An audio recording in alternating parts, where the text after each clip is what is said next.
Having us. It's really nice to be here, and it's always fun to step out of the newsroom and talk about one of the products and projects that we're working on. And this is a really new one. This is probably the youngest product that I've ever had a chance to talk about, which I think makes it really exciting. So what I'm going to do, just to kind of give you an overview today, is I'm going to talk through the decision-making process that led us to launching on Twitch, and just take you through sort of the steps and what our thought process was and how we evaluated the platform.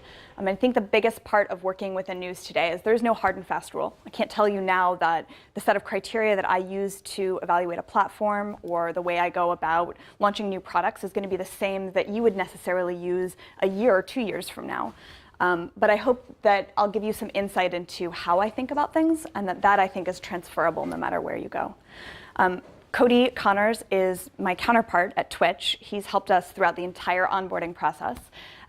So at one point, I'll sort of turn it over to Cody to talk a little bit about the platform and what he thought, which I've actually never asked him, when suddenly the Washington Post came calling and said, hey, can you help us set up a channel? So, and I'll try to keep my part pretty short, because I feel like the fun part is the Q&A where we can really get into it. So, of course, I'm trying to grab your attention by asking why the newspaper of Woodward and Bernstein launched a channel on Twitch. This is the image that I think a lot of people had of the Post for a long time, and frankly still have, right? That we're a newspaper, that we're print-driven, that digital is an afterthought, that we're still really driven by reporting. And all of that is true. Reporting is core to everything we do at the Post. But part of why I love launching new products at the Post is that it also, that base of reporting and fact-finding gives us a really safe, stable base to experiment. Because at the end of the day, it comes back to, are we telling stories accurately? Are we telling stories well? And are we serving the reader? I mean, that's the exact question that the editors behind all of our reporting on Watergate came with, right? They wanted to make sure that the public was informed to the best of our knowledge and to the best that our reporting can get to. And that same drive is what drives the Washington Post when we experiment and when we launch new things. Is this going to help our audience, or some new audience we haven't found yet, understand the world around them? Are they going to get the news? Are they going to get the facts? Can we share it on this platform in a way that makes sense? That hasn't changed, and I don't think it'll ever change in the way that the Post thinks about doing journalism. So that's really sort of the mindset that we start out with. So I'll start with a little sizzle reel of what we're doing on, oops, nope. There we go. Hey Twitch. Hey Twitch, I'm Libby Casey. Welcome to the Washington Post channel. Happy Wednesday. Hey Twitch, I'm Dave Weigel. We're here to play games of politics again. I'm here with Gene Parks. Hey Chad. Hey Chad. Just at me in chat. At me in chat. I think this was one of the most historic days of the Trump presidency. What does Mueller want? He wants Paul Manafort's testimony about what he knew about the 2016 campaign. Fake Facebook pages and Twitter accounts and videos on YouTube with an attempt to spread social and political unrest. At a Madden tournament, there was a shooting. It was very shocking, took everyone by surprise. It certainly changes the conversation in terms of security, and I think that it's an interesting inflection point. Corruption, wrongdoing, malfeasance, you name it. And we are here today to play Madden 18 with Congressman Matt Gaetz. Oh, that is not a good kid. Nope. That was sad. I'm not trying to blow this. We're in the presence of a pro here. Once again, it's my son. I think that, we need to take the work we do very seriously, but we should not always take ourselves as seriously as we do. We need an environment where bipartisan legislation gets into committee and comes to the floor. Marty Barron, executive editor here at the Washington Post. You may know his name because you read it in the newspaper. You may also know it because, yes, it's the same Marty that is on our mug. So the mugs were a little inside joke that we launched with when we launched on Twitch. So let me go back to sort of that basic question, which is how do we evaluate platforms, and how do we decide what platforms we're going to invest in and what platforms we aren't going to invest in? So throughout the Washington Post, one of the questions that as a department head or a leader of a department we're always asking ourselves is, where is our audience? So some of it is, where's my existing audience, right? And that makes sense.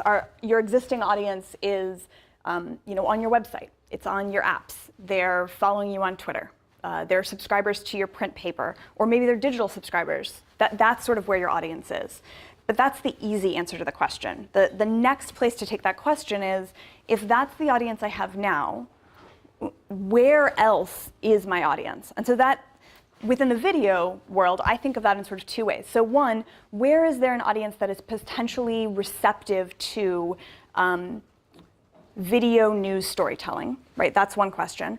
And then the even further out question is, where are people consuming video? And that's the toughest question, right? So if I look at where they're consuming video, then the follow-up to that is, well, would they be interested in news and video format on that platform? And so that's a question that I'm asking myself, whether it's daily or on sort of a yearly basis, and that the answer keeps changing, right? So one day the answer may be it's Twitter video, and the next it may be it's Vines. That's where people are consuming video right now. Or it may be it's Instagram, or it may be it's Twitch. And just because you can identify it doesn't necessarily mean that there's a fit for the Washington Post, right? Like, oh, well, because there's video there, definitely I have to just like smash our brand into that. No, that's not the right way of thinking about it. But it is useful to say, okay, who's creating video on these platforms where people are consuming it? How are they creating it? What are the characteristics of that video? And what does successful video look like on that platform? I may be able to answer all of those questions and still say, yeah, there's no real place for news on here, or I just need to marinate on that a little bit. I'm not sure that I have an answer. But I need to know those, and I need to know why I'm saying this isn't the place for us right now. And so very much the way we came to Twitch was in part of that regular exercise of where is video happening online? And one of the answers to that was on Twitch. So when we say, when did the Post start looking at Twitch? Well, we started looking at Twitch several years ago, right? And it was an exercise in the technology of Twitch, in the fact that it was a live streaming platform, and the fact that it was growing and that people were talking about it. And we ended that exercise consistently by saying, yeah, but we don't really see how we would do news on here, which isn't a negative. It's just that we've fully assessed the platform and sort of moved on. And we kept coming back to, you know, is there a fit for us? So before I kind of get into how we eventually found our fit on the platform, Cody, you should talk a little bit about what Twitch is. Yeah, so Twitch, as many of you guys know, is the sort of the online live video platform for games, right?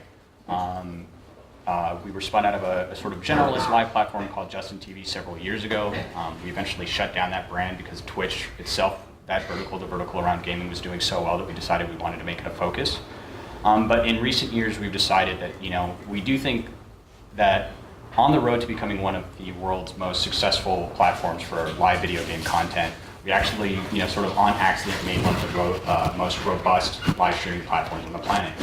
So in the last couple of years, we've started investigating verticals adjacent to gaming that we think really resonate with our audience, right? We have a huge audience, and I think it's maybe a mistake to think like, okay, these folks just love gaming, right? We have more than 100 million people coming to the platform every month, and these people have like varied interests like music and art.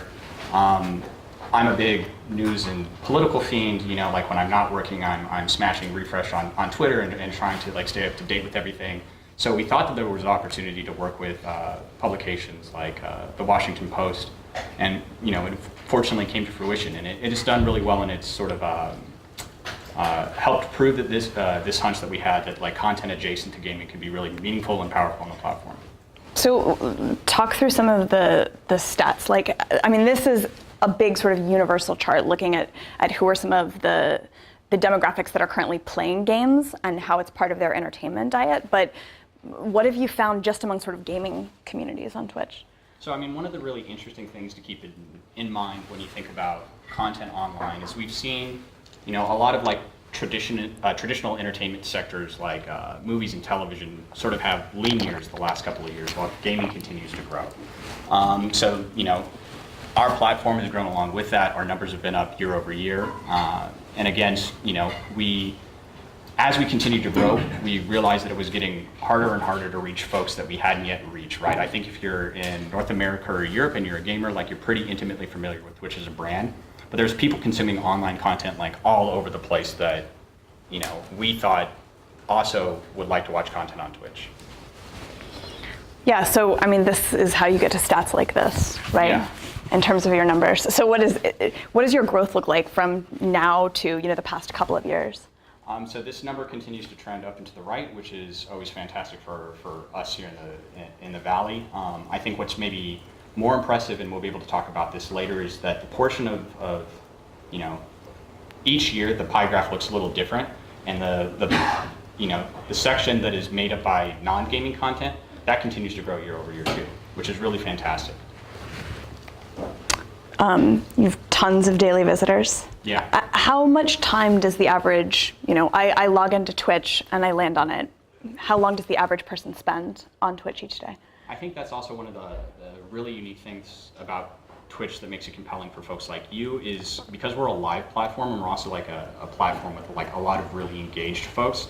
The consumption time isn't like Facebook video where like, something appears in your feed and you're just sort of mindlessly scrolling through it. Like you go to Twitch to engage, you go to Twitch because communication isn't asynchronous on our platform. Each channel is sort of like its own community. Mm-hmm. So our most engaged users watch like 90 minutes of Twitch a day, right?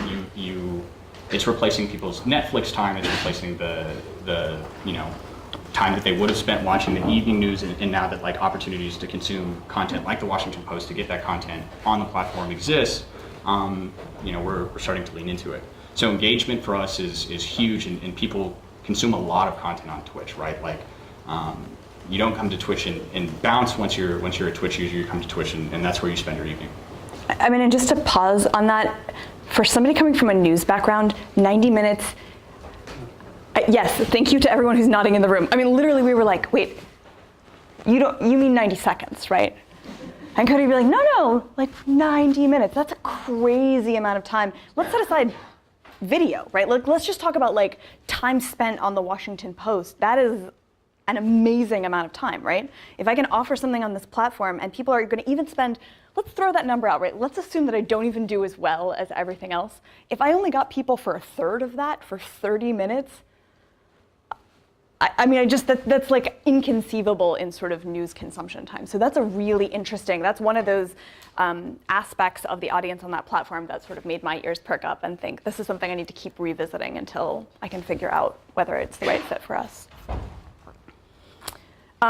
And the demographics, right? You always have to go into it knowing who your audience is on the platform. So it is a very male platform. Yes. This is something that we're obviously aware of and we're hoping shifts over time. Our bread and butter still is gaming, and then I think most people assume that most of the sort of hardcore gaming audience is made up of young men, and that appears to be the case. But those numbers are shifting. And we're also, we're hoping to see these demographics change over time as well. And it's also not a sort of demographic hit that's foreign to us, right? If you look at YouTube, which is a space that the Post has been in the video space for some time, our demographics there in the news space, not just for the Post but across the board, tend to trend more male than female. So that's also something we can look at it and say, oh, okay, well that looks like something that I'm somewhat familiar with. This next piece, however, is not something that I was familiar with, which is the age of the demographic that's on the platform. Yeah, so a lot of, and this is sort of the secret sauce that makes digital advertising at scale work, and which is the sort of cornerstone of our, or the commerce side of our business. But a lot of folks in their 18 to 34 male advertisers love them. But it also skews a little bit older than some folks think, right? Like I think it's really easy to think, okay, gamers are all kids, these are all folks in their early teens. I think my generation anyway is like the first generation of people that grew up with video games that'll, presumably gaming will be a part of their lives until, for all of their lives. I was trying to think of a polite until they can't play games anymore. But yeah, so I mean, you have like a lot of people who are young adults that are coming to the platform, and this isn't. I think there's this stereotype of sort of the preteen or teen obnoxious gamer, and it turns out that our audience isn't that, right? These are young folks that are going to college or starting to work. And this is also, I mean, when you're thinking sort of pragmatically about the business of news, the idea that I can maybe find this audience, get them familiar with the Washington Post brand, get them as consumers, that's really appealing, right? That's a demographic that I want to sort of expose to the news and the reporting that the Washington Post can provide. So the next question, right, so once I've sort of figured out what Twitch is I want to know what users are doing on Twitch, right? So I know they're spending 90 minutes, but what are they doing with that 90 minutes? So I think one of the really incredible things about the platform is our chat, right? So people, again, I think Twitch is an experiential platform. This is something that I fundamentally believe, right? Communication isn't unilateral. You go to a channel in the same way you sort of go to your favorite bar. It's a place where you feel comfortable. You're engaging with other folks in the community. You're engaging with the content creator. right? So as people spend a lot of time chatting, these little micro communities with their own languages exist, right? And they might even differ from channel to channel. And I think that's one of the reasons why people stay on platforms so long, right? Is because they're participants in the action as well, right? So it's sort of a feedback loop. The content creator is asking how you're doing. In the Washington Post case, they do a really fantastic job of taking questions from chat. A year ago, if you would have told me that Twitch chatters would have been asking, Bob Woodward questions, I probably wouldn't have believed you, but that's the case, right? And that's why people stick around. I think that experiential thing is really interesting, right? Because, so part of why I'm asking what people do on that platform is I need to give them something that fits into a mold that they expect. So a lot of it was us looking at Twitch and seeing what were streamers doing, what was the audience expecting out of them, and drilling down piece by piece. So if it starts with the what does the user see when they get to the platform, right? They see a giant video player, they see a right rail chat, but then also how are gamers who are streaming on the platform, how are they interacting with their audience? And one of the things that we noticed in studying the platform was how often gamers were sharing their gameplay, but they were also talking about what they were doing. They were talking about the choices that they were making. They were talking about what they had learned about the game over time. Maybe they were streaming a game for a first time and kind of talking you through what they noticed about the game, new features, how it varied from previous releases of the game, right? That was a big and expected feature of Twitch and of that platform.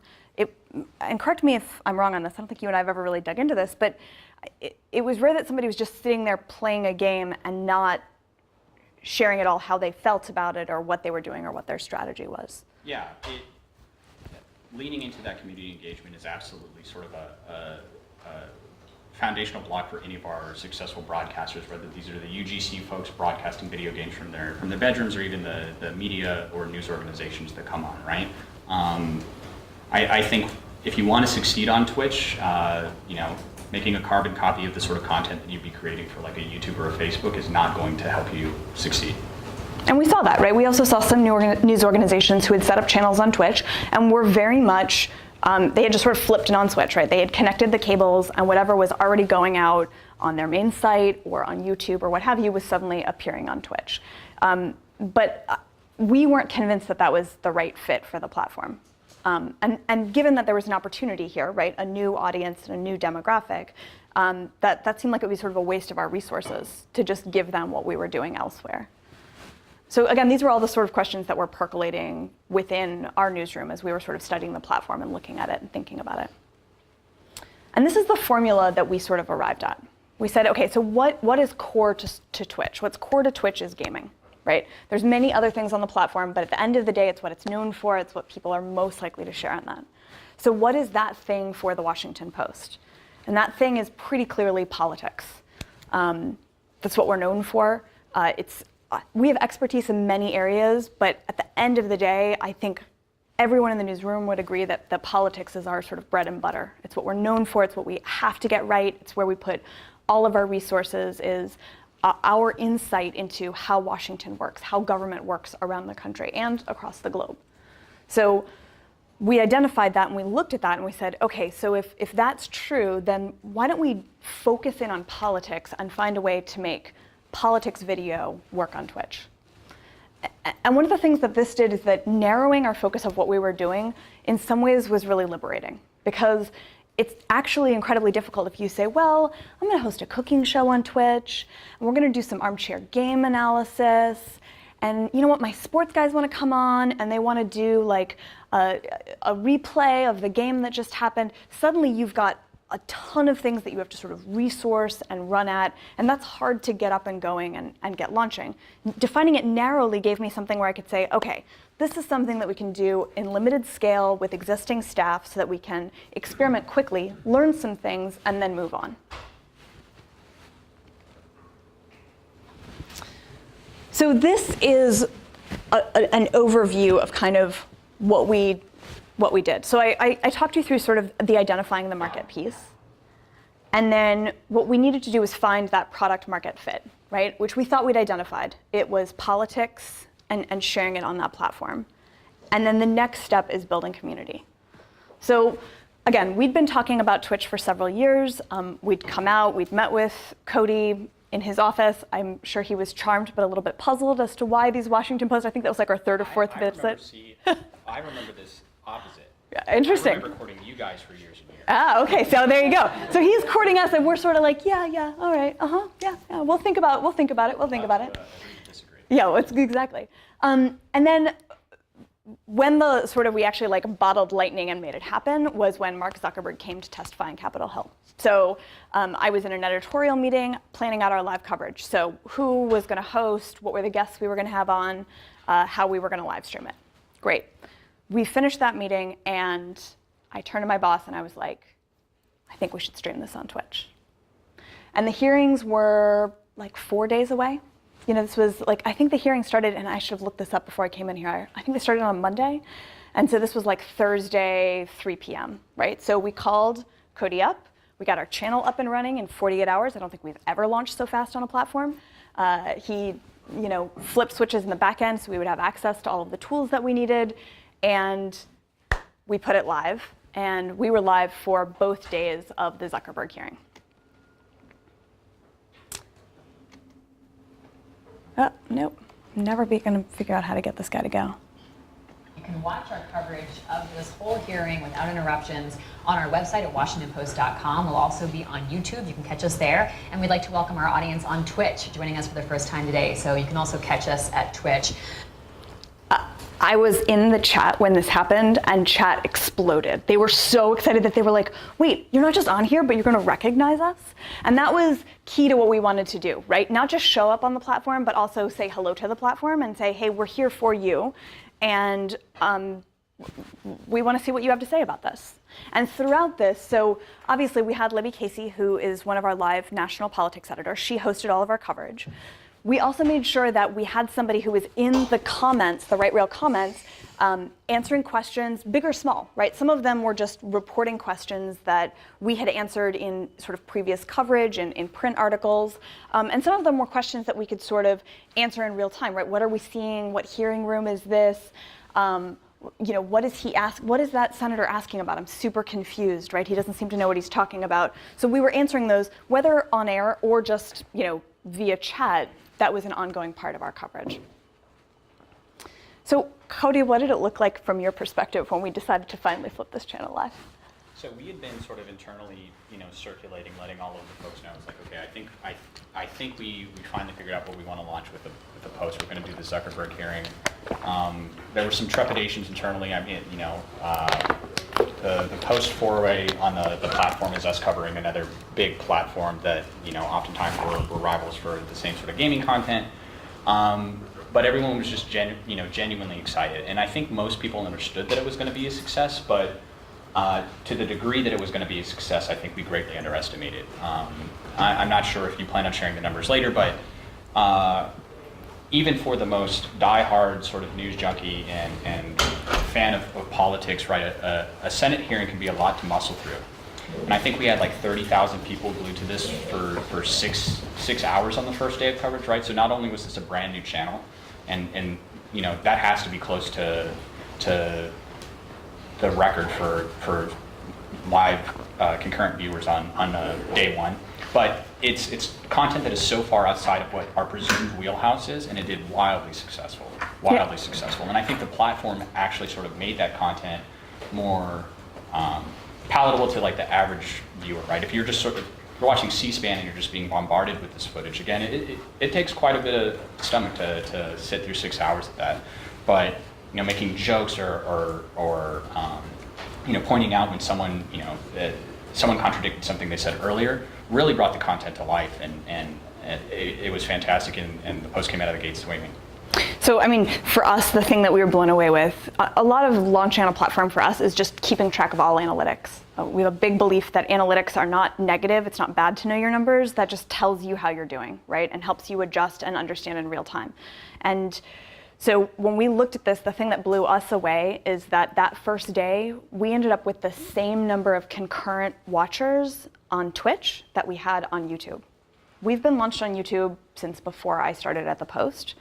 And we were at the same number of concurrents on Twitch within 24 hours, not even, of launching. That to us showed that there was a real audience appetite and a real interest there. The other metric, the fact that users were so engaged, the fact that they were asking news-driven questions in the chat, right? We had a lot of questions like, are we going to need to explain to them what we do? Or are we going to need to explain to them sort of what journalism is? No, they were ready with questions. They wanted us to sort of bring our expertise and to tell them what we knew about what was taking place on the platform. And that was all just a really positive thing for us to see. So yeah, that was how we launched. It was like the craziest 48 hours that the Post has had in recent memory on sort of the video space, and we were out there. And what we did after that is we actually went dark for about 2 months, because we wanted to figure out how we were going to come back with daily programming that was regular, and to do that, we really needed to look hard at what we'd learned in those 2 days, and then also just do some of the basic stuff like building a Twitch set, figuring out who was going to host our programming regularly, coming up with graphics that were specific to Twitch. All of those things, we thought it was worth us sort of going quiet and coming back with a full slate of programming as opposed to, not really giving it our all from the start. Yeah? Just one mechanical question. How did a Twitch user know that your channel was on there that day? Was it like pushed to everybody, or was it a banner, or how did it work? So we put them in the front page carousel for the first day, and it's worth noting though, so that certainly helped, but the second day the numbers were very close without any promotion. And then we pulled the same social levers that everyone else has, right? We have a very large presence on Twitter because the brand is strong, and the Post promoted it through their social channels as well. So we relied on the usual suspects, and then we also used our on-platform tools to help that first day. And I will say there's one thing that we consciously didn't do, and we continue to not do, is we promoted it. We have a pretty active presence on Reddit. We promoted it on Twitter. But what we didn't do was necessarily put it on the places where our regular Washington Post audience was, in part because we wanted to sort of meet the Twitch audience as opposed to necessarily saying, hey, Washington Post audience, come over to us on Twitch. That is something that we plan to do in the future, but we wanted to start by really meeting the Twitch audience where it was and having a conversation with them. The conversation we knew would be different if we brought along our existing audience, right? Those are two audiences. So we really sort of thought of them as different, right? We said, we're going to focus on just trying to see if the existing Twitch audience is interested in us. And Cody's point about the second day is huge. We really didn't know what to expect the second day, and the audience came back, right? They signed up, they followed the channel, so they got an alert when we went live. And our audience numbers the second day were comparable to our audience numbers the first day, even though we didn't have the giant fire hose of the front page of Twitch promoting us. So the audience came back. They wanted to hang out with us and see what day 2 of these hearings looked like, which is also interesting because I don't know how many of you watched these hearings. Anyone, show of hands? Day 1 and 2 weren't that different, right? I mean, at some point, you'd sort of set the template. It was still interesting to see what happened, but that Twitch audience was interested in sort of coming back and hanging out with us. Yeah? Is the Twitch audience mostly based out of like a web, are they like mostly engaging it a web platform, or is it mobile? Web and mobile primarily. What's more popular? I cannot share that.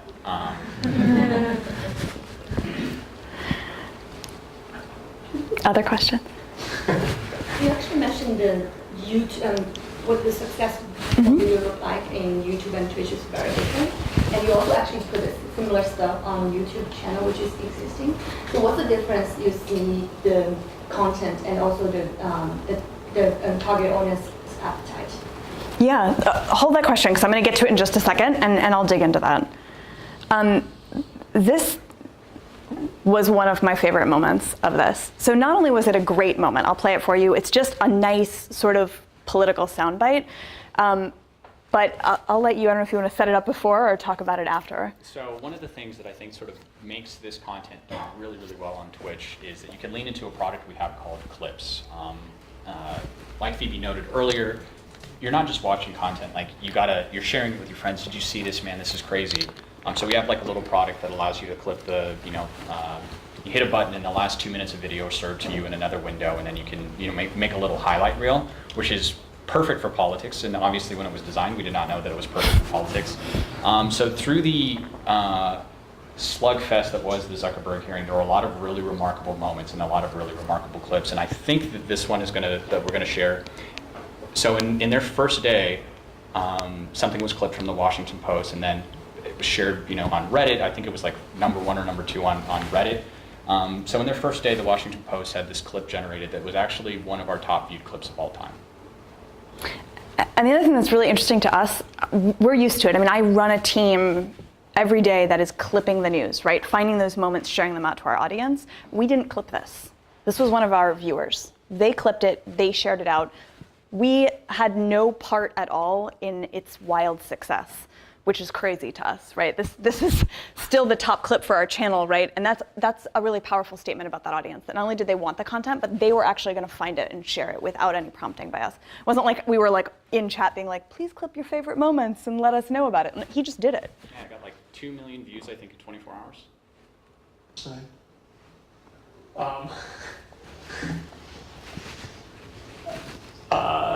No. If you messaged anybody this week, would you share with us the names of the people you've messaged? Senator, no, I would probably not choose to do that publicly here. I think that might be what this is all about. Your right to privacy, the limits of your right to privacy, and how much you give away in modern America in the name of, quote, connecting people around the world. So the question, the audio got clipped a little bit, but the first question he asked is, would you tell us what hotel you stayed at last night? Which totally disarmed Zuckerberg. You can see it, it's like a little like, why are you asking that, right? And it's just a nice sort of moment that if you sat through all of the hearings, this moment in fact did really get to the heart of what 2 days of questioning, dug into. So this sort of gets into your question, right? Of like, well, what do we do now, right? We've turned on the fire hose. We've seen that there's an audience. They want to consume our content, right? So that the audience numbers showed us that. It's not just a fluke, right? They didn't just kind of show up for one day. They showed up a second day. Thank goodness Mr. Zuckerberg was testifying for 2 days. It was like a perfect experiment, although we weren't thinking about it that way at the time. But why did we take those dark 2 months, right? We had to figure out this question of how we build news familiarity and habit on Twitch. So here's how we went about that. So one, we came up with a set and we designed graphics specifically for Twitch.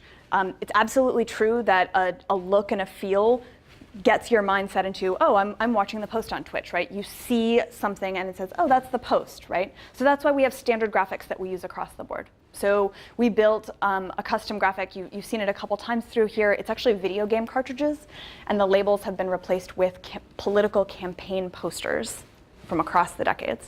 So that's our sort of look and feel on Twitch. We've iterated on it. We've built it out. When we first launched with it, just like a fun thing, we actually did them in full color, and we recently redesigned them and we did them all blue because we thought it looked a little bit better. So that was something that we did. We actually built a Twitch set. So when we're streaming on Twitch, that content only goes to Twitch, and it looks different than our typical set. So the Zuckerberg hearing, we streamed from our Glassbox studio. That's where we'll stream on election night if you watch us. But when we're doing daily broadcasts on Twitch, we actually stream from our Twitch studio. It's got 2 nice, like, mid-century modern chairs, a bunch of plants. We've got a high-top desk where, and here's the next piece, we actually invited that person who was in the comment section the whole time on stage, and he's part of our broadcast. So that's what we launched with. So that was sort of setting up some of the look and feel. And then the next piece was, well, okay, what's that programming, right? We're not gonna have a Zuckerberg hearing every single day. So we launched with 2 shows. Our first show is Live with Libby Casey. So that same woman that you saw hosting that hosts about 3 times a week. She'll come on. Sometimes she'll sort of set up and explain a news event as it's happening, right?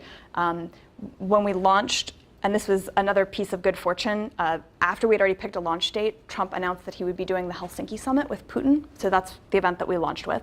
So we had sort of that live stream, but we also had David Nakamura, who's our White House correspondent, and Libby Casey on the set talking about what they were seeing, what the expectations were, and basic stuff like why were they in Helsinki, right? Why was this location picked? And again, I said we always try to launch with what is our strength.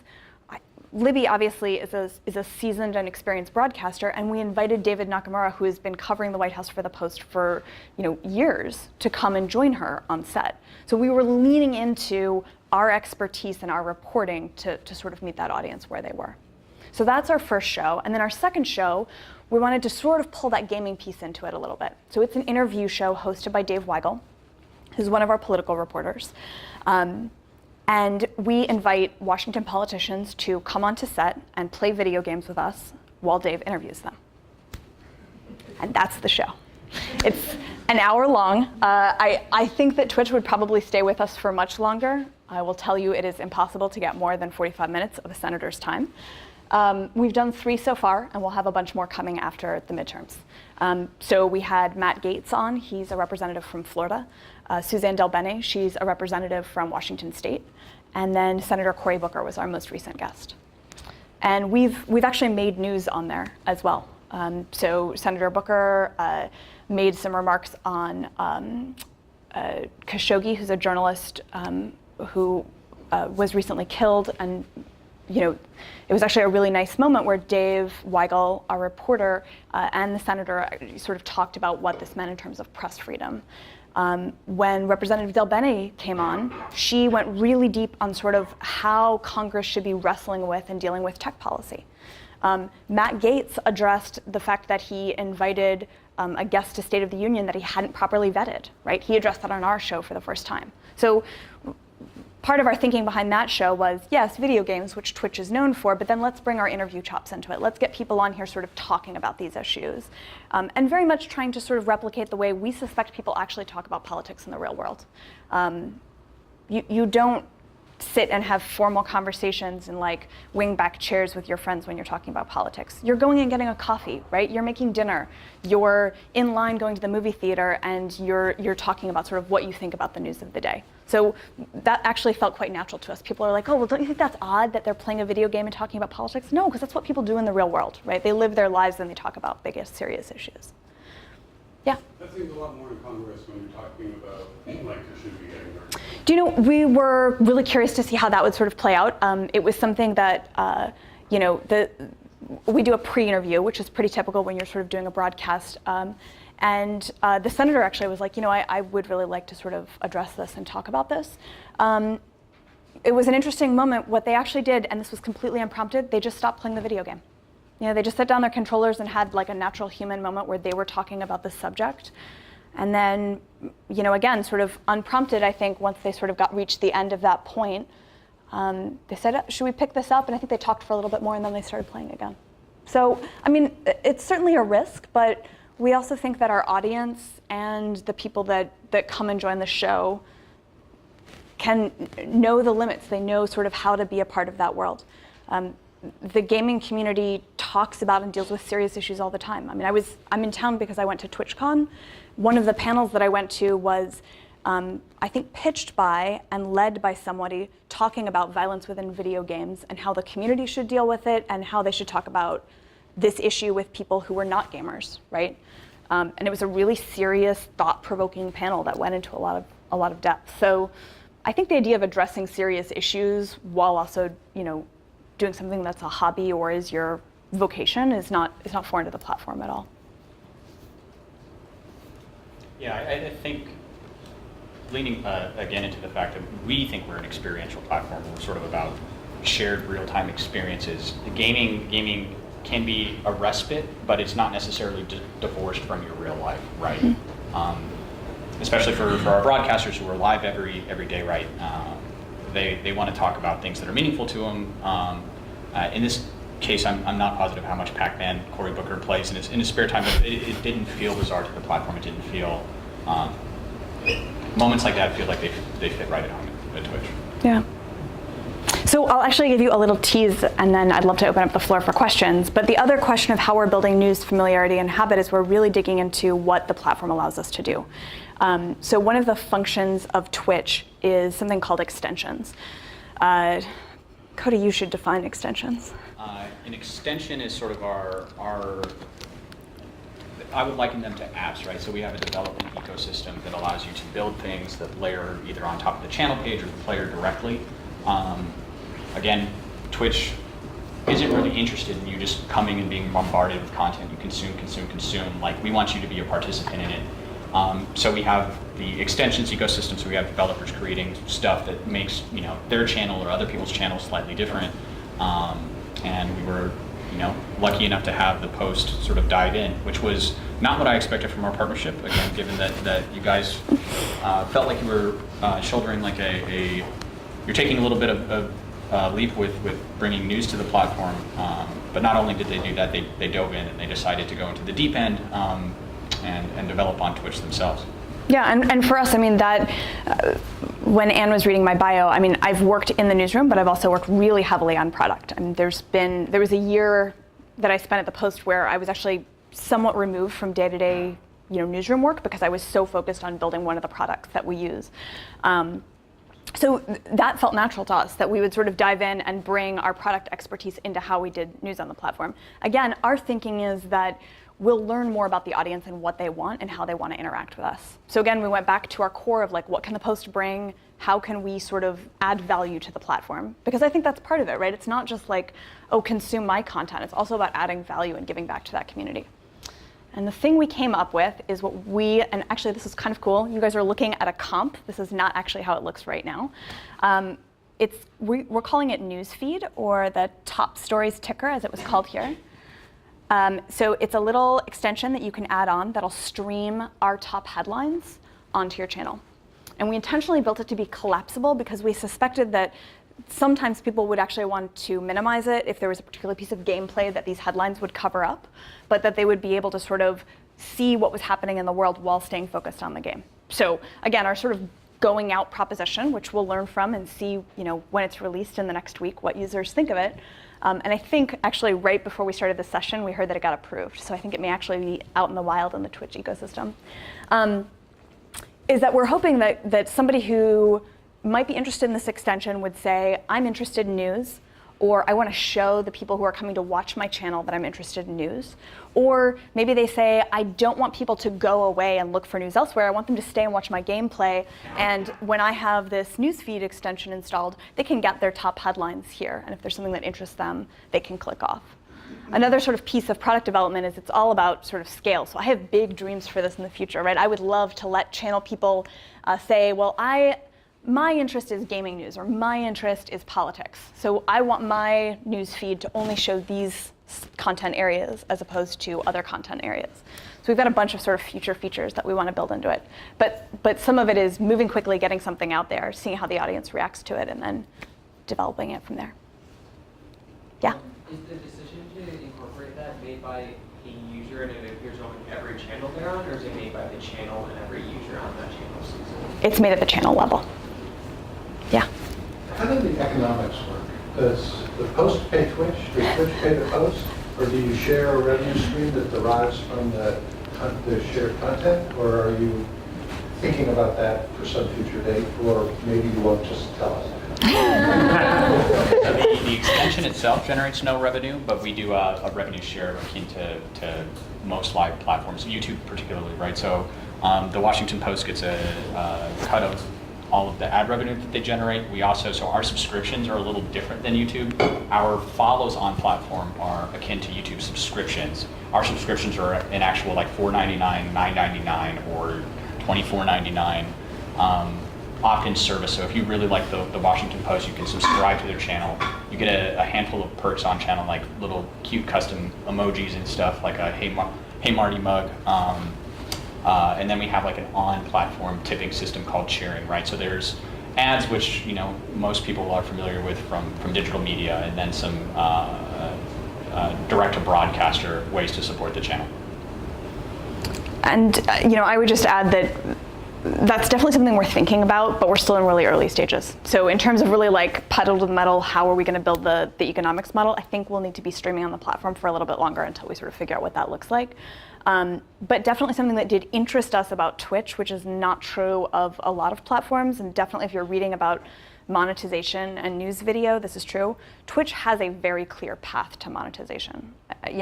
Whether that's going to work for the Post is something that we're going to have to figure out down the line, but there's a path here and it's sort of set out, and there is sort of a pre-roll model that users are used to. There's a paid subscription model that users are used to. That's very attractive to us, right? It's nice to see a platform that is already thinking about monetization at a channel level. And those are the ways that, those are the revenue levers that exist sort of from platform to partner. There are ways to monetize your channel and your content that we're not involved in, right? Like our top broadcasters usually have sponsors, right? So they cook rotating banner ads into their they're broadcast and they sell that real estate. That's essentially how the esports business works, right? If you think about these big companies hosting these big events, companies, their sponsors are treating it like media buys, right? So instead of giving IGN, their money to try and promote their upcoming game, they'll buy it from an esports team or an esports event organizer, right? So those opportunities exist too. So there are ways to monetize that we're not directly involved in. I'm just curious about, normally when two different brands or companies come together, there's a courting period, there are trust issues.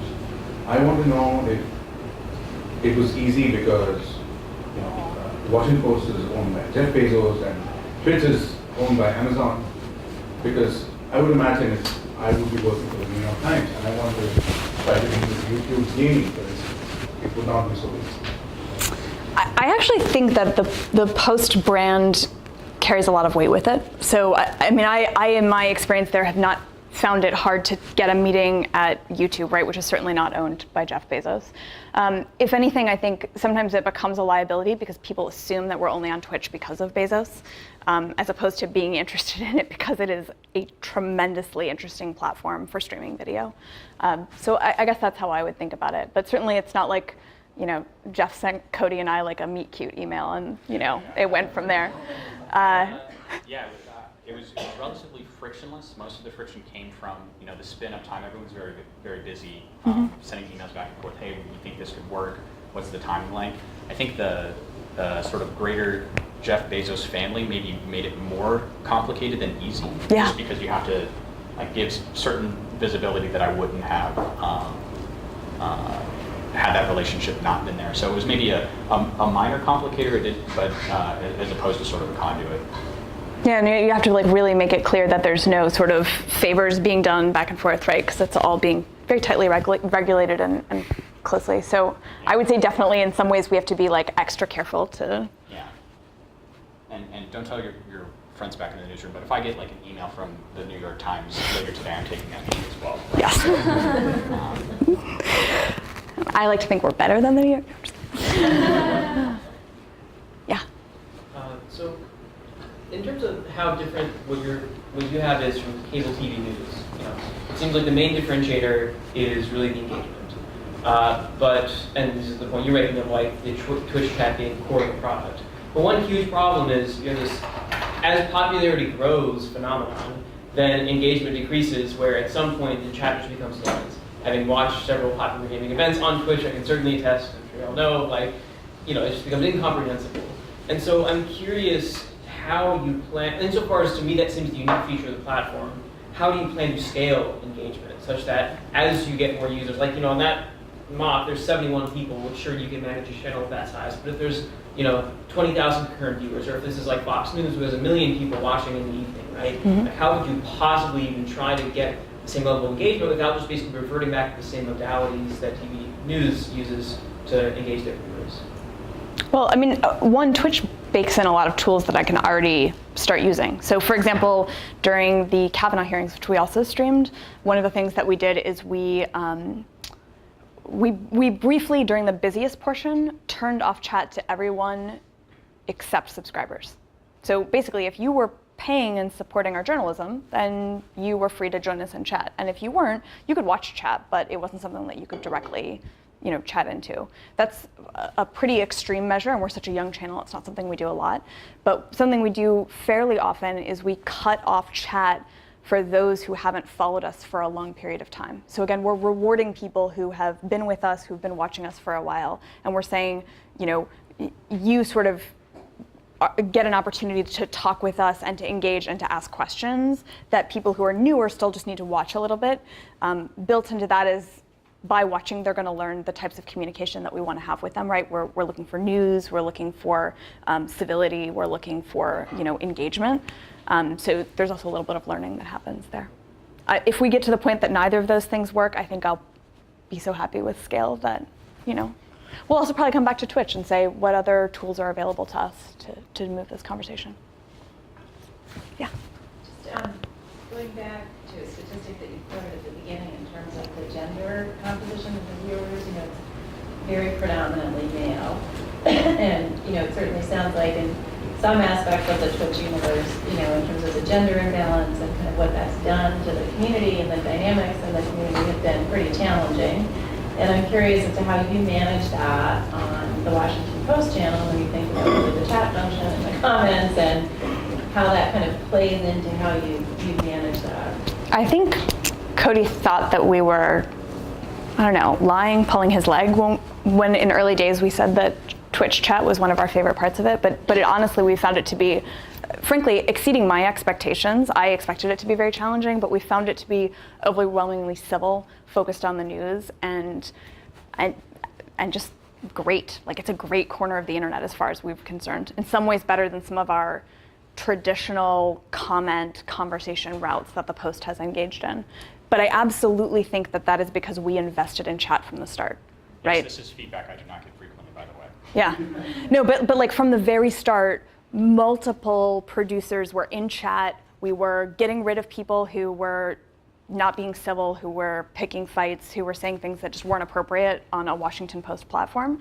And we were encouraging and interacting with people who were participating in the types of conversations that we wanted to have. How do you manage that live, like for example in the Kavanaugh hearing? Yeah. Is there a delay in your... So there's a couple things. You can slow down chat, which delays, I'm gonna say this wrong. You can have we have like a preview of ability, right, where you can set a small delay between when the message is typed and when it appears live. They also have fantastic moderators, right? Yeah.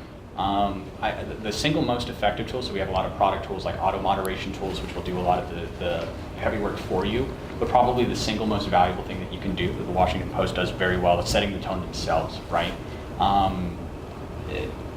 If you stick in the chat for more than 60 seconds, you're normally seeing a full-time Washington Post employee like sort of either curtailing conversation as it's spinning out of control or praising conversation. And there is sort of this human inclination to you want to behave when like you see that it is not complete chaos, which occasionally chat can be, but the Washington Post does a fantastic job of making sure that isn't the case. And they've really been welcoming even to those of us who are not experts. I mean, I'm certainly not a Twitch expert. I know a lot about the platform because I've studied it, but I'm not a gamer. That's not my world, right? I've been in there moderating before, and some of it is just like acting like you want to act in the world, right? Like I would come in and be like, hey, Jean's going to grab dinner. It's Phoebe, What questions do you have, And sometimes they would ask, what's your favorite game, Phoebe? Don't really play games, big fan of Tetris, and then like that would get laughter and like, but being honest about sort of what I could share or, answering the news questions that they brought to the table. I got a really, positive response from that, even though I'm not sort of a natural within the gaming community. Some of it is just, showing up and being part of the community is really respected, I've found within Twitch. Yeah. I'm also curious about coming back to the gender breakdown of your viewership, and I think you mentioned before that the predominantly male viewership wasn't like unfamiliar to you with the Washington Post, but I'm curious about like not just with creating content, not just on Twitch, but creating content around video games, like the politicians playing video games thing, which, I think is awesome, and I like the sort of casual setting. I'd be interested in conversations, but I'm also not going to sit and watch video games for an hour. I'm just curious if you are thinking of ways to sort of court more female viewership, or if you're concerned about like excluding women with the content that you're putting out. I mean, certainly the fact that our primary host is female, right? Libby Casey has much more channel share than Dave does. Dave has only appeared 3 times on the channel, right? Because we've only done 3 episodes of playing games with politicians. So to a degree, I'm not letting the demographics of the channel drive, I didn't say like, oh, well, I should have a male host because the channel is sort of largely male. I'm making decisions much more based on sort of who can report, explain, and tell the news best, and focusing on that's sort of how I push forward. And my decisions in terms of how I program that are much more focused on the way that I'm thinking about sort of news presentation. So for me, it's tremendously important that I have representation of women and people of color as my hosts, my broadcasters, and my guests. That's kind of what I'm thinking about. And knowing the demographics of viewership on Twitch is just useful and important to me, right? My advertisers are going to ask for that, things like that. But it's not driving programming decisions in that way. Yeah. Kind of building off of that, have you been finding that viewers of the Post channel have mostly been from Twitch's normal demographic, or have you been drawing viewers from the new demographics that don't typically use Twitch? Cody has fielded my questions about Twitch demographics. Unfortunately, that is not something. It is. I mean, so we can see where referral traffic comes from. A lot of the folks are Twitch natives.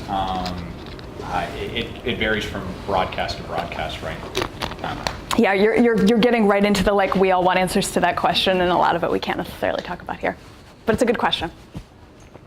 So yeah. Building on that as well. So since this product is so concentrated with its demographics, with its features, so in what way does the analytics also contribute to the overall analytics, understanding of the analytics for the Washington Post in general, to understand who says what from the user's perspective? To some degree, this is really different from my other analytics because the platform is so different, right? My watch time, just to try to compare my watch time on Twitch to our watch time on the site is laughable. They're just totally different universes. But I think of analytics as something that can help me report and share and tell news better. So I encourage people to think a lot about what are our thresholds of a successful stream, right? And so that's just if we've done 10 streams, what are the what is my highest number of concurrent viewers? What's my lowest number? And then starting to see okay, well here's the threshold where it's a successful stream for us. And then recognizing that has to change over time, right? If the channel's going to grow, then my metrics need to keep moving up in time. I also tell all the people I work with, don't be afraid to set a goalpost. If you don't hit it, that doesn't mean you failed. It means that maybe you need to reevaluate the goalpost, right? Was it too ambitious for your first 3 months? Was it not ambitious enough? That certainly happened, right? Where we've just been blown out of the water by sort of how something has performed. Different types of content are going to perform differently, right? It's not, I expect, although this hasn't always been true, that having a named politician on, that stream is probably going to perform better than one where I don't have we're just doing sort of news analysis, right? Or I'm expecting that the Kavanaugh hearing is it's not fair for me to hold a Kavanaugh hearing up against, say, a White House briefing. Those are two different things. So some of it is just being really comfortable and familiar. I think a lot of times people walk into analytics and they're afraid of them. They're like, oh, I'm gonna be judged against the worst of it. No, you have to just have all of that data and set it out so that you understand, how content is performing against other content of similar types. Yeah. I have a question about kind of more of your general job in terms of in being in charge of video, as opposed to more leadership in video.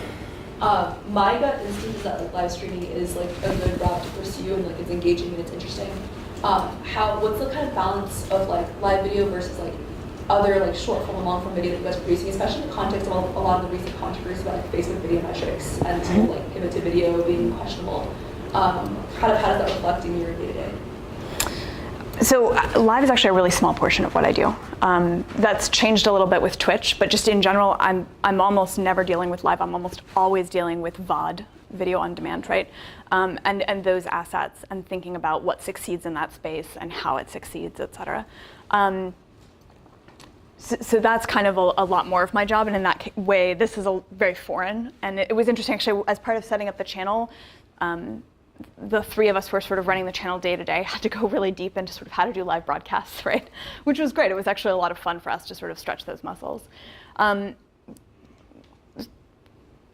way the Post generally thinks about live, separate from Twitch, right, is that live is useful, but live is useful because readers want to watch something that is happening, right? They want to watch a press conference. They want to watch a Senate hearing. They want to watch whatever sort of news demands, right? That's how we really approached live in general. Twitch has changed that a little bit in that this is an audience that is sort of looking for live content.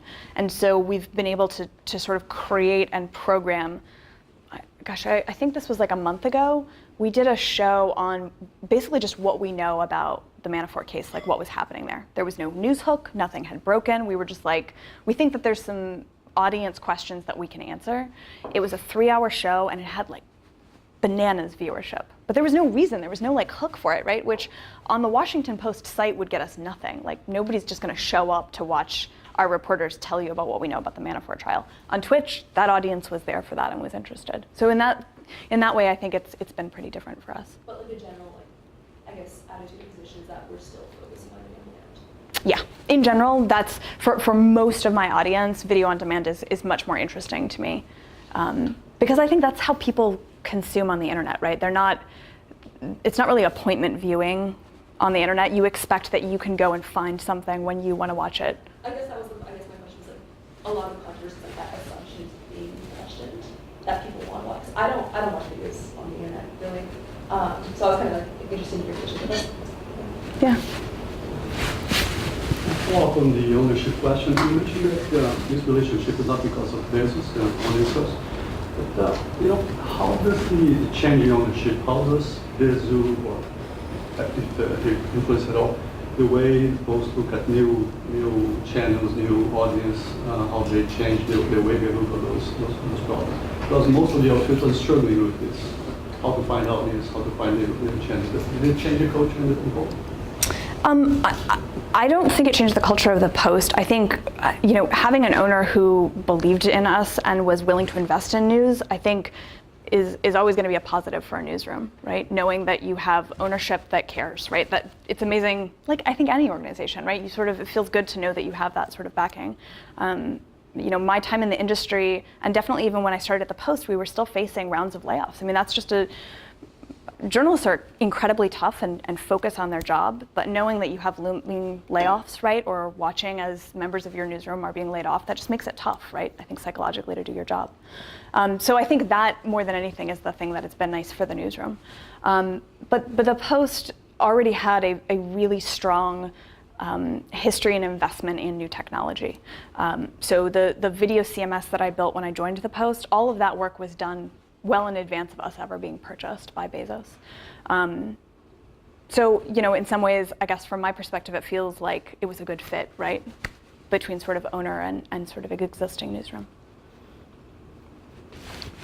What do your discussions or negotiations look like inside the Post about allocation of corner and post time? Like, this is an entirely new platform, you pulled it out of your existing resources, like, do your conversations with their editors, is there pushback? Yeah, that's a great question. So Libby works for the video department. So that was sort of like our own choice to say, this is a platform that we're going to experiment with and that Libby's going to invest time in. So that was sort of an easy decision for us to make. In terms of reporters around the room, I think ever since I've been at the Post, there's a real sense that doing journalism well means that we have to move beyond just giving you words on a phone or on paper, right? There has to be something added in there. And whether that something added in it's shifted over the years, right? There's been times where it's like, well, you need to think about shooting your own photograph or making your own video, or you need to think about collaborating with somebody from the video team, or even now you need to think about collaborating with the audio team, so you record some audio for a podcast that's gonna come later. But I think that expectation already exists within the newsroom. So, when we launched the channel and it was like David Nakamura, he was like, great, I'm doing video with you guys, This time it's in a live set and it's gonna be live. 3 months ago when I did it, it was because I had a VJ with me on this reporting trip. A week ago, it's because you sat down and had me do a bunch of analysis and breakdown.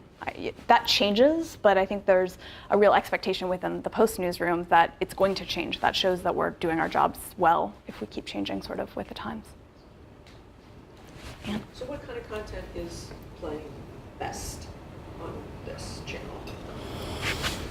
That's a good question. There's huge interest in, I think when there's live video that's in the news that everyone is sort of talking about. So that's the Putin-Trump Helsinki summit, that's the Kavanaugh hearing. I'm trying to think of another sort of like live moment. I feel like there was another one that we had recently that sort of rose. Anyway, I think we've set a soft expectation in the Twitch audience's mind that they can come to our channel and we'll have it broadcast, right? I met a woman at TwitchCon who said, oh yeah, it's really nice because I don't have a television at work. And so I'll actually just put on the Post on my phone. That's how I watch the Kavanaugh hearings. I was like, great, I'm so glad that I could bring that to you. So I think that's still kind of number one. Number two, we've seen tremendous interest in everything around the sort of Russian meddling in the election. and in that investigation. We've done multiple shows about it, and there's always a ton of audience interest and really smart questions. We found an audience that really wants us to help them understand what we know, right? Like, what do we know? What questions are being asked? And what do we not know, right? What's sort of an open question? There's a ton of appetite for that. And we've had on our reporters, and they'll go really deep into like, well, step back, talk to me like I'm stupid, explain like where we're at, what does this latest Mueller indictment mean, how am I supposed to understand all of this? We've seen a huge audience interest in that. And is there any appetite for appointment viewing? Definitely when there's sort of a big news event. And then, we have seen some interest drum up when we do these interviews with politicians, right? We'll sort of let our audience know about those in advance. As of right now, we don't have like a regular, I haven't yet set a schedule that's like every Thursday at 4 p.m. we'll be on. But we have shifted back. I mean, we pretty much never go live before 3 p.m. The audience is much more West Coast based, right? And so if I'm going live before 3 p.m., I'm going live before noon here, which just doesn't bring me as great an audience. So kind of building off of that question, so you mentioned before that you weren't advertising Twitch on the Washington Post yet, essentially, and that you were trying to meet people halfway on Twitch on the platform. But you also mentioned that you have future plans to sort of start promoting the content or start sort of merging the sorts of content that you put on Washington Post with Twitch, or having some interplay there. And what do you imagine the future play and dynamic between what gets put on the Washington Post, like main site and the articles and the videos on demand, and what sorts of content are shared on Twitch? I don't think I know yet. And part of it is I just want to give it a little bit more time. I think my thinking in terms of not bringing the audience is I'm always leery when we start a new platform of just like, it's like, you want to see who's already hanging out in that space and what they expect. I know what Washington Post readers expect, right? I have a pretty good sense of that. So if I sort of like, I'm like, come on guys, let's go over to Twitch and like hang out, then I'm going to muddle a little bit my sense of kind of what just the pure Twitch audience wants. Do I think that'll change over time? Absolutely. But we're 3.5 months into streaming, so some of it is just kind of seeing where we land. In terms of crossover of content, I think a lot of people at the Post were sort of nervous about that, right? Like, oh, if you're being more informal for Twitch, like, will that play with sort of the straight-laced Washington Post, sort of vein? So I'm a deputy department head, and the woman who runs our universal news desk, so she's programming the homepage of the Washington Post and all of our apps. It's a hugely important team. She's always interested in what we're doing, so she started watching on Twitch, and she came to us independently and said, hey, I actually think this is really smart. I'm going to take your next broadcast on the homepage of the Post. And she did. And I was like, oh, okay. Which we didn't expect, right? We are being a little bit more casual, but definitely the casualness never is in conflict with focusing on the facts and focusing on helping the reader understand what's happening. The casualness is much more in like, oh, we're in 2 mid-century modern lounge chairs, right? And I'm wearing a denim button-down as opposed to like a polyester anchorwoman dress. But that's really where it's more of a tone change, it's less of a content change. Yeah? So in my experience, the Twitch platform is much more effective when supplemented by a more structured communication medium. Like in particular in the Dota 2 community, you have Reddit, which is when things occur on Twitch, you can either share them on Reddit, and in particular you can have these more structured, upvote weighted discussions that allow you to filter through this content more effectively. And so I'm curious on your end, what you're investing in these supplementary platforms to Twitch, whether it's just the Waco main site or if you're going into other spaces like Reddit or something like that. So the Gene Park, he runs almost always, he's got some folks who help him, the sort of chat in the right rail, and he's also on our broadcast. He actually runs our community development efforts on Reddit as well. So that's already been sort of a natural kind of flow over in terms of knowing what the right content is to share. Again, the way we're thinking about it is less like, oh, okay, great, like we have a stream, we gotta put it on Reddit. Like, no, it's like, is it about letting Reddit know that if they're looking for a live stream, we have it and here it is? Yes, right? Or if they're talking about a subject, right, that we have the clip, then that's sort of a natural thing. But we're in general pretty careful about not just sort of like shoving content there in the hopes that it'll get us audience growth, because it won't, right? users are smart and platforms are smart. You have to respect the norms of a community if you're going to be accepted as part of it. In terms of tools, we're still really early on. I mean, we have very basic conversations that are happening now around like, yes, could we incorporate polling or let people request, future segments on the show or go deep on answering questions? All that's on the table. We just haven't gotten there yet. Yeah. Going forward, beyond the Twitch, are you plan to explore more different video sites to cover or to reach new audience? As you mentioned, we always, how to serve existing user better and also to reach new audience. And if you look at either like Reddit or Twitch, very male demographic, naturally it's more attracted by the politics subject. Like say if there's a site which is more female, young female demographic, it's a like active video site where you also consider to Absolutely. We're always looking at new sites, always. I mean, the sort of like, what are we doing and how are we doing? And just because we're talking about Twitch doesn't mean we're not having active conversations about Facebook and what we put on Facebook, right? For example, we publish every single VOD clip that comes out of our opinion section onto Facebook. Why? Because that content does well there. It has a community. The sharing patterns of that community are very much around sort of sharing opinions. So those two things fit really neatly together. And we're thinking about monetization there too, right? And asking the same questions that everyone's asking about view counts and all of those things. But definitely don't take the fact that I'm here to talk about Twitch as like, oh yeah, that's it. Like the Washington Post is like just seatbelt on, like it's all Twitch all the time. We have to be focused on all of those platforms, right? That's how we're gonna keep serving the entire, community that's out there that's looking for news. A quick follow-up. Yeah. Anything you would avoid when you select a video platform or potential states? Like there are tons of data active users, but some traits of that video site may let you, don't really want you to collaborate with those. I have to know that I have to be able to identify the audience and what video journalism we're sharing on there, right? Like I have to see like a match between content that we're either already creating or we want to start creating and an audience. And if that's not there, which for a long time on Twitch it wasn't, right? We couldn't figure out how to do it, short of just like hooking up the cables and piping content in there. That made sense. So that's really the thing that keeps us from jumping into a community. One last question? I'll ask it. Do you feel like, I'll ask two, in observing the conversations, anything pop out that really surprised you?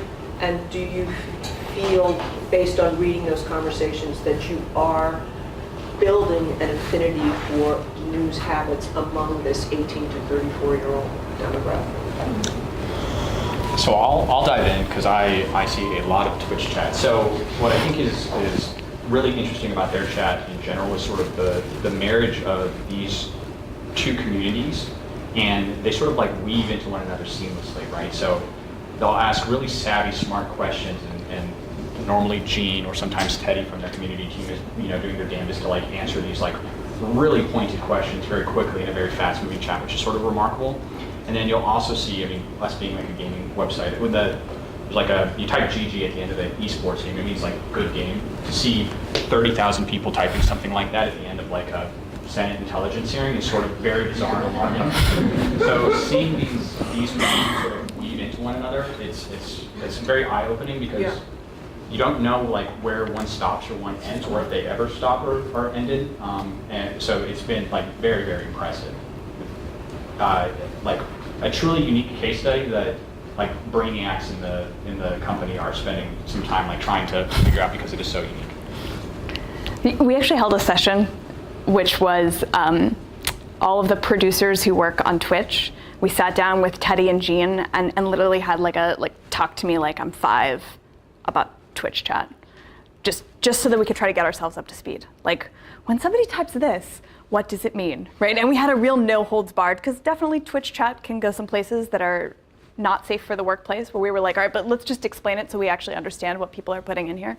And it was hugely illuminating. But the fact is that I've yet to watch a stream where I haven't ended up screen grabbing comments that were positive that I wanted to make sure I had saved in a folder. And that's totally different from any other sort of usage pattern, right, that I see across the site.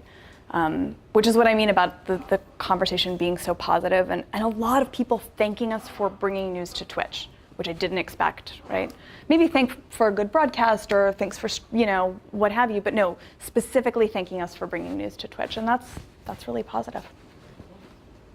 Thank you so much. This was fascinating.